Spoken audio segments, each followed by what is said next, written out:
Hello, this is Domenico with Easynomics, and we're going to do a Paper 3 practice for HL students where we will construct a Lorenz curve from income quintile data that is provided to us. This video will be part of a few playlists, one of them being one dedicated towards quantitative math questions for Paper 2 and Paper 3, and that will be linked in the video notes below. There's also another playlist also going to be linked in the video notes below, dedicated towards the Lorenz curve and the Gini coefficient and understanding the inequality in the distribution of income and so on. And there's also macro playlists that will have this and also some global econ playlists that will have this video. So let's get to it. All right, so here we have an adapted question that I created for my students. And under the Economic Guide 3.4, Economics of Inequality and Poverty, HL students are required to construct a Lorenz curve from income quintile data. So this would be seen on a Paper 3 exam where the IB will give us quintile data, as we can see here in Table 6, along with a grid so that we can construct that Lorenz curve. So let's look at the question. It says Table 6 shows the income earned by different quintiles of the population of country X. And it's asking us, using the income distribution information, Table 6, construct a fully labeled Lorenz curve diagram for country X. All right. So we want to make sure that we're fully labeling our diagram. So let's go ahead and do that. So the y-axis would be measuring the cumulative percentage of income or of national income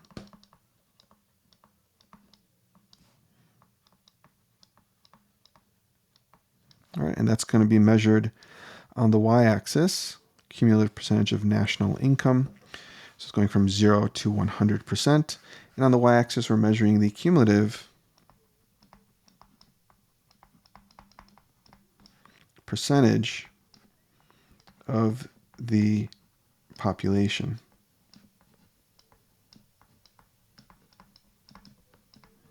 All right, I'm going to go ahead and center that a bit better.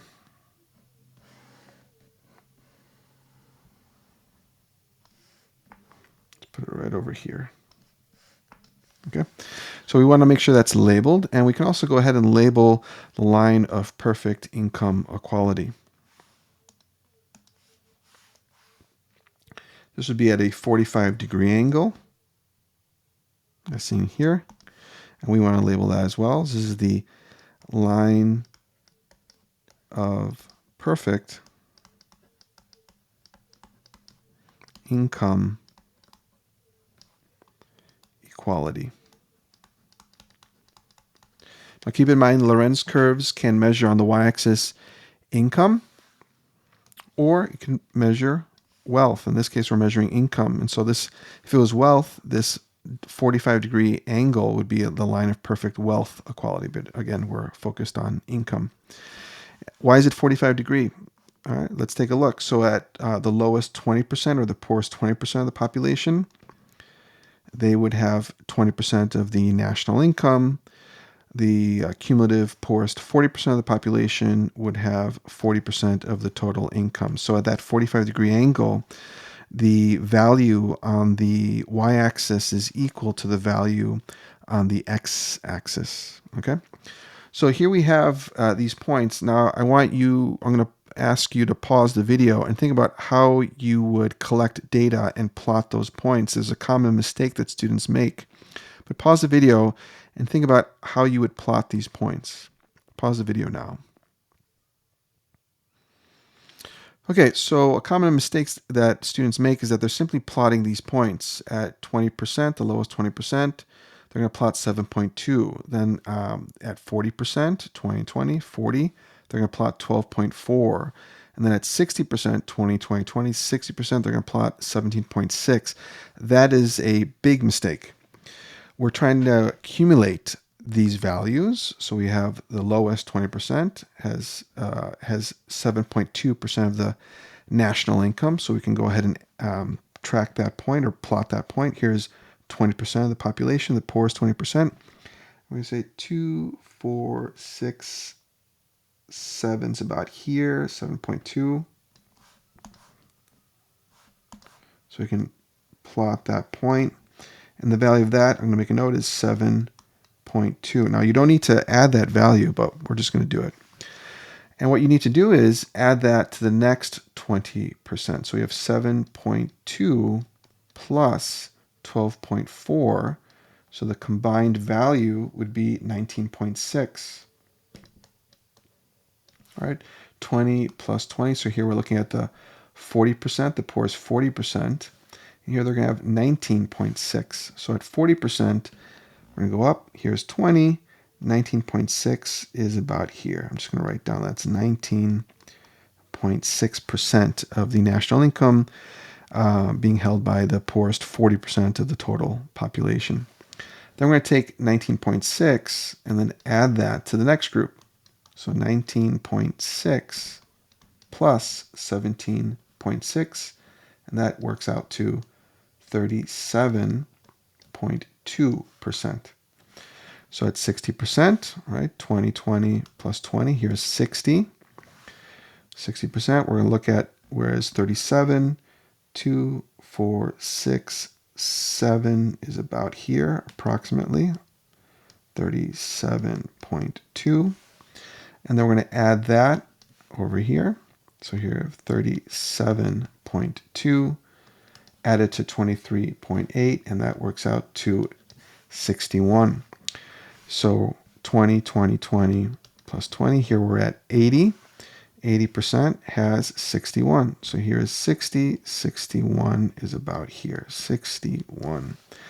And then we add 61 over here plus 39, and that equals 100. So this should total on this side, when you add these values up,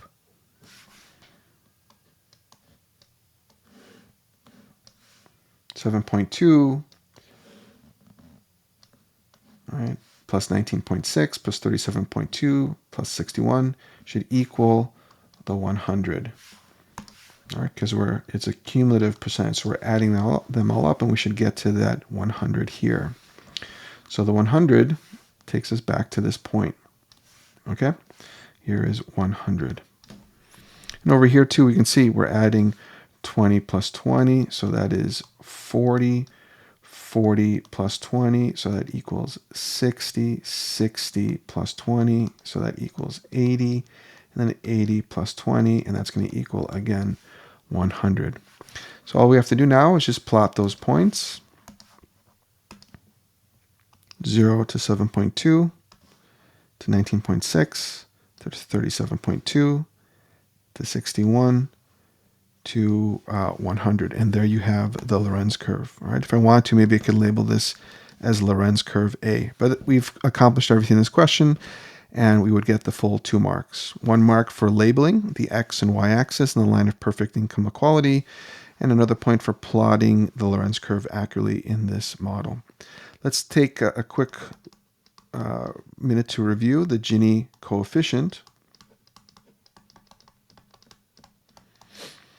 Is a value where we're looking at the surface area between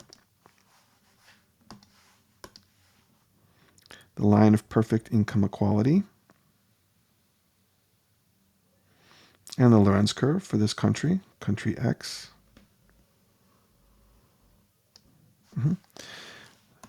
And we're also looking at this area here.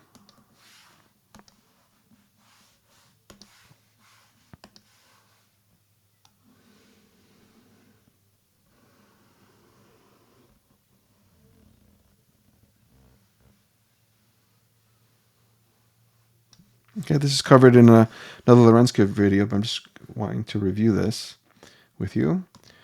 So the green surface area, I'll call that A, and the orange-ish area, we'll call that B. So the Gini coefficient is simply looking at the surface area of A divided by the entire surface area below the line of perfect income equality, A plus B. And so we want to get a value, or we want to be closer to 1. If we're on the line, if you're on the line of perfect income equality, the value of A would be 0. So 0 divided by any number would be 0. So the closer the Gini coefficient is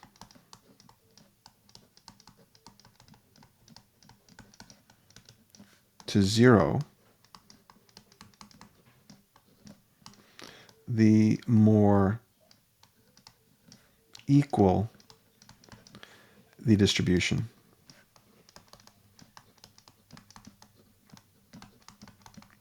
Okay, so the Gini coefficient runs from 0 to 1, 1 being the worst distribution of income. And so we want a country over time to get closer to 0.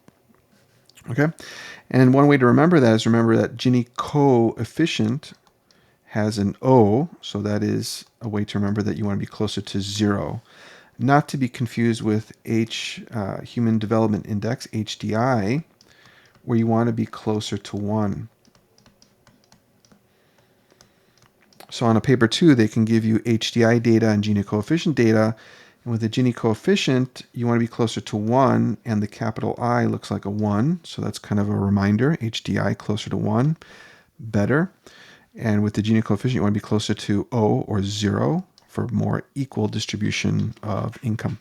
And that's it. This video is just meant to be a quick paper 3 practice. If you have any questions, you can comment those questions below, and don't forget to subscribe and to like. Thank you so much.